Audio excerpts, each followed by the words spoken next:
मला एक गोष्ट अशी लक्षात आली, खूप लवकर आली, की प्रसादचं क्षेत्र असं असल्यामुळे त्याला माझ्यासाठी वेळ काढणं इम्पॉसिबल आहे.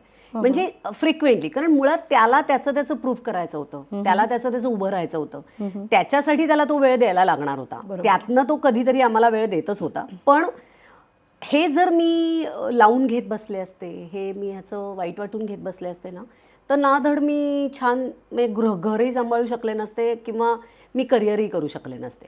मी ठरवून घर सांभाळायचं ठरवलं होतं, मग मला त्याच्यात 100% देणं माझं कर्तव्य आहे.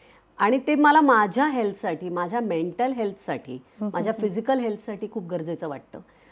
की आपलं बायकांचं वय जसं वाढत जातं ना, तसतसं इमोशनल आणि सगळेच हार्मोनल चेंजेस जे होतात, त्याच्यामुळे इतके आपल्या शरीरात आणि मनामध्ये आपल्या इतके बदल होत असतात की त्याच्याशी दर वेगवेगळ्या टप्प्यावर वेगवेगळं डील करणं हे फार अवघड होऊन जातं.